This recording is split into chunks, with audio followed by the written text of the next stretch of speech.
Now, moving on. An event happened this past weekend. I know people haven't been high on these UFC Fight Night events lately. I get it. You have to understand it. There's still fights. There's still really good fights. They still have ranked fighters on these fights, on these cards. But they are kind of mailing it in. They are mailing it in now. They're really focused on what's to come for the pay-per-views. For right now, the UFC just has to fulfill the obligation that they have to ESPN and to Disney. And that's what these fight nights are. But I want to give credit where it's due. And I'm only going to talk about the main event here at this juncture. I'm going to go on a tangent because Mackenzie Dern is making me do so.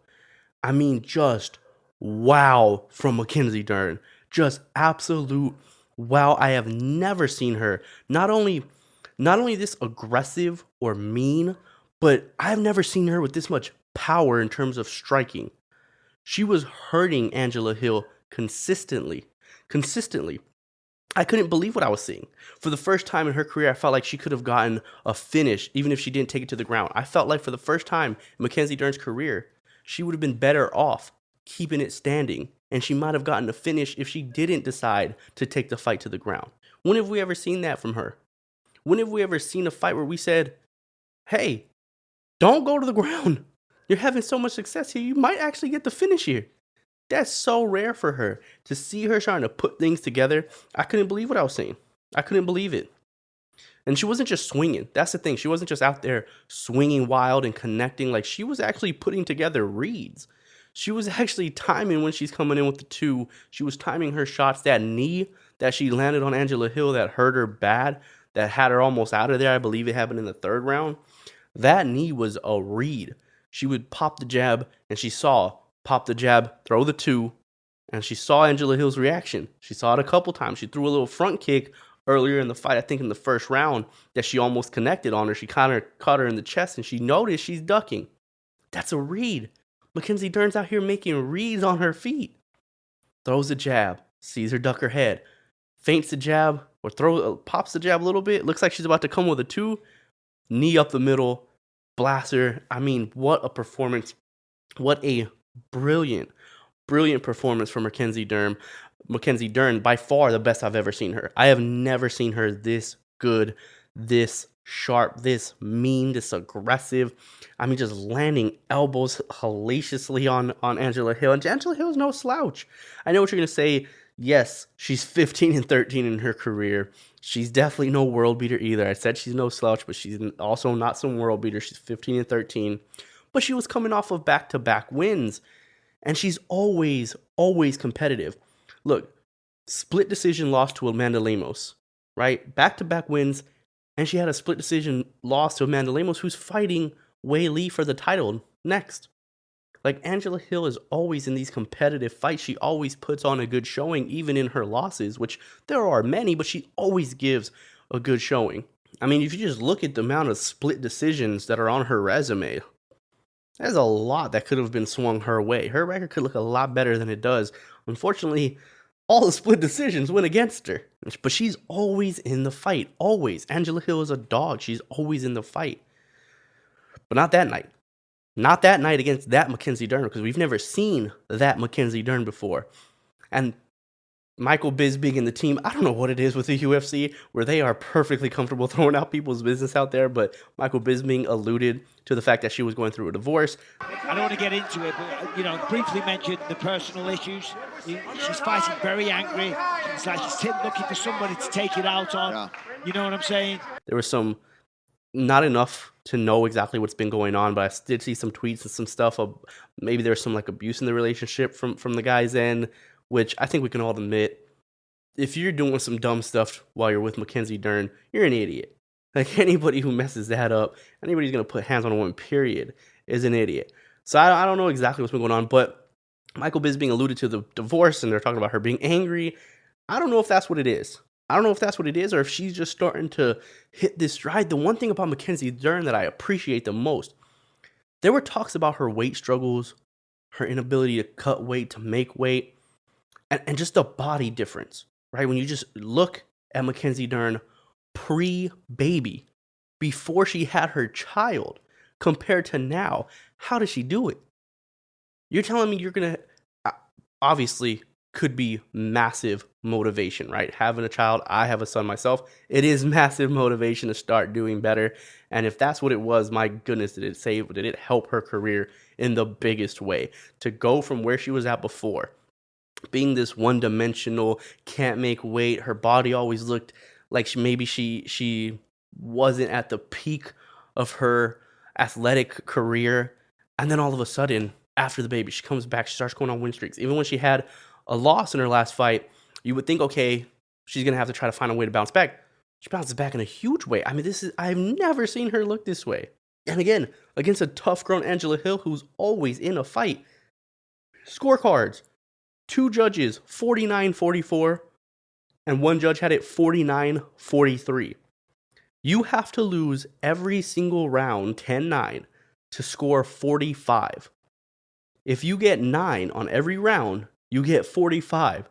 No judge gave Angela Hill 45, and every judge gave her 1 round.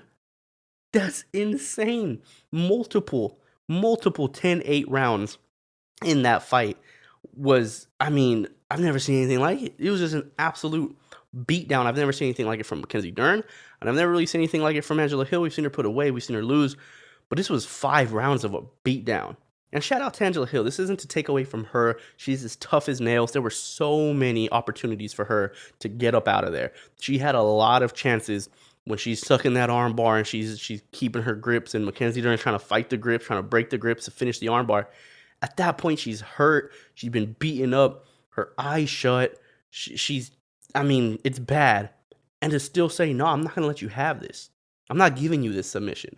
There were times where Mackenzie Dern was landing down shots, and all she had to do was just defend. All she had to do was cover up, stay in that position, and she knew the ref would stop it. I believe it was Herzog that was in there that night. I could be wrong.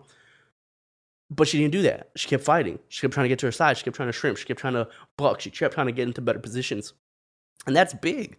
That's big, and she's tough as nails. So this isn't an indictment on Angela Hill and her career, her skill level. I don't want to do that. This is to just speak about the turning of Mackenzie Dern. And I thought that we had already hit that. I thought Mackenzie Dern had already reached the point of proving doubters wrong. And I thought this is where she was at before this fight.